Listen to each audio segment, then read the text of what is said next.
Добро пожаловать в мой канал.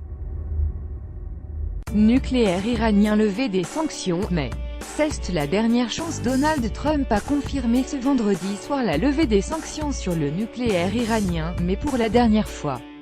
D'ici la prochaine échéance de suspension des sanctions, dans 60 jours, il a lancé un ultimatum aux Européens. Il entend travailler avec nos partenaires européens sur un accord de suivi visant à durcir les conditions du texte conclu en 2015 avec Téhéran et les autres grandes puissances Chine, Russie, France, Allemagne et Royaume-Uni. En l'absence d'un tel accord avec les Européens, les États-Unis réimposeront les sanctions liées au nucléaire iranien, a-t-il prévenu, ce qui signerait la mort immédiate du pacte conclu il y a 2 ans et demi à Vienne. Donald Trump cherche désespérément à saboter l'accord sur le nucléaire iranien, a réagi un ministre iranien.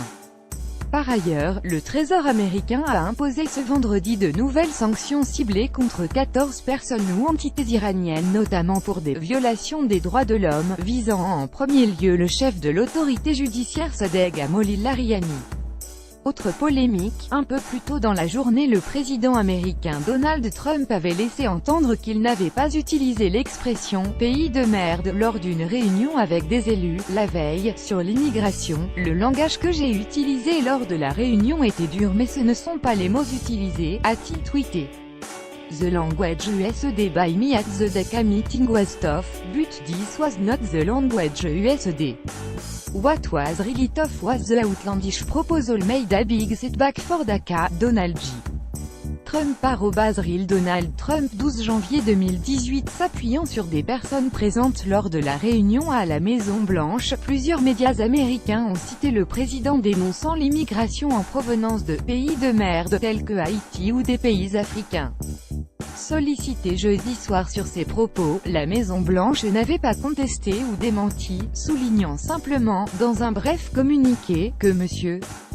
Trump se battrait toujours pour les Américains. Ces propos ont suscité une vague d'indignation aux États-Unis et à travers le monde. Le Haut-Commissariat de l'ONU aux droits de l'homme a jugé que, s'il était confirmé, ces propos étaient choquants et honteux, de la part du président des États-Unis. Dans une longue série de tweets, M. Trump a par ailleurs une nouvelle fois défendu vendredi sa fermeté sur l'immigration. « Je veux un système d'immigration fondé sur le mérite et des gens qui aideront notre pays à aller de l'avant », a-t-il écrit. « Je veux la sécurité pour notre peuple », a-t-il martelé.